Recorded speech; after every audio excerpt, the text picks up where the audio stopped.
Em nome do Pai, do Filho e do Espírito Santo. Amém.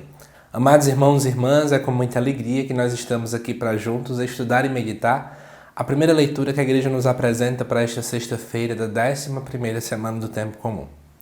A leitura dessa sexta-feira se encontra lá na segunda carta de Paulo aos Coríntios, capítulo número 11.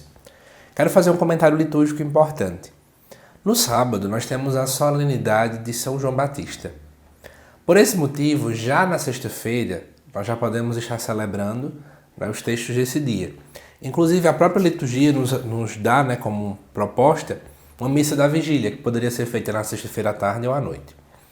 Eu resolvi gravar o próprio vídeo das leituras da sexta-feira da 11ª semana, porque muitas pessoas acabam acompanhando, porque vão para a missa já pela manhã, na sexta-feira pela manhã.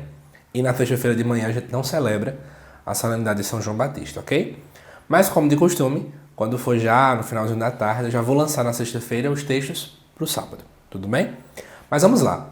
Os textos dessa sexta-feira, como eu já comentei, a primeira leitura vem da segunda carta de Paulo aos Coríntios, e o texto diz assim: Irmãos, já que muitos se gloriam segundo a carne, eu também me gloriarei. O que os outros dizem em vantagem própria, eu também o digo a meu respeito, embora fale como insensato. São hebreus? Eu também. São israelitas? Eu também. São da descendência de Abraão? Eu também. São servos de Cristo? Como menos sensato digo, eu ainda mais. De fato, muito mais do que eles, pelos trabalhos, pelas prisões, pelos açoites sem conta. Muitas vezes vi-me em perigo de morte. 5 vezes recebi dos judeus 40 açoites menos 1. 3 vezes fui batido com varas. 1 vez fui apedrejado. 3 vezes naufraguei. Passei uma noite e um dia no alto mar. Fiz inúmeras viagens, com inúmeros perigos. Perigos de rios, perigos de ladrões, perigos da parte dos meus compatriotas, perigos da parte dos pagãos, perigos na cidade, perigos em lugares desertos, perigos no mar, perigos por parte de falsos irmãos, trabalhos e fadigas, inúmeras vigílias, fome e sede, frequentes jejuns, frio e nudez. E sem falar de outras coisas. A minha preocupação de cada dia, a solicitude por todas as igrejas. Quem é fraco, que eu também não seja fraco com ele. Quem é escandalizado, que eu não fique ardendo de indignação. Se é preciso gloriar-se, é de minhas fraquezas que me gloriarei. Amados irmãos e irmãs, essa leitura ela já acontece no encerramento, na finalização da carta de Paulo aos Coríntios. E ele começa, para quem não sabe, a fazer algumas afrontas a pessoas que não acreditam no evangelho que ele anuncia.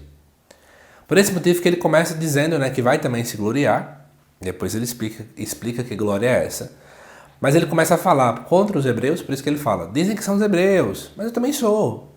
As pessoas que são contra mim dizem que são israelitas, mas eu também sou. Dizem que são descendentes de Abraão, mas eu também sou. Dizem que são servos de Deus, mas eu também sou. Só que é interessante a forma como Paulo utiliza para poder justificar que ele é mais servo de Cristo que os outros. Eu acho isso muito interessante. Antes de ir para o texto, vamos fazer uma análise do dia de hoje. Como é que nós conseguimos mensurar se alguém é servo de Deus ou não? Para refletir um pouco. Não vou nem pedir para que você pense em você mesmo, mas vamos pensar de maneira geral. Às vezes as pessoas mensuram quem é filho de Deus, quem é servo de Deus, se vive na igreja direto. Se está com o texto na mão toda hora. Se, a gente vai mensurando se ela lê a Bíblia todos os dias. Nós vamos mensurando de várias formas. Só que Paulo não utiliza isso. Paulo não utiliza a ida às sinagogas, ele não utiliza a oração, ele utiliza a seguinte estratégia. Ele mostra o quanto ele é servo de Cristo justamente pelos trabalhos, pelas prisões, pelos açoites, pelos sofrimentos. Acho isso muito bonito, porque o que é que leva-nos a refletir? Aquele que é discípulo de Jesus, discípulo quer dizer aquele que segue, ele vive à sombra do Mestre. E o que foi que Jesus fez? O que foi que Jesus passou? Ele sofreu. Não tem como ser servo de Cristo se nós também não sofremos. Não tem como ser servo de Cristo de modo autêntico se nós não somos perseguidos. Vou dar um exemplo. Às vezes os sacerdotes partilham sofrem muito em paróquias.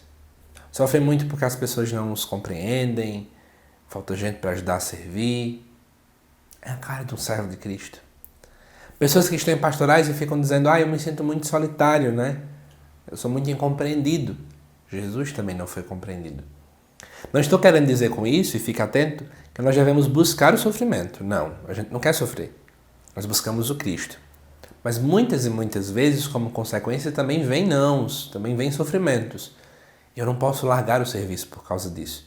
Porque, na verdade, Jesus também sofreu. Se eu sou discípulo, por consequência, eu acabarei experimentando muitas realidades similares. Então, reflitamos um pouco sobre como é que nós temos administrado essa dinâmica, né? E aí eu finalizo com a frase de Paulo ao final. Se é preciso gloriar-se, é de minhas fraquezas que me gloriarei. É desses meus sofrimentos. É destas realidades.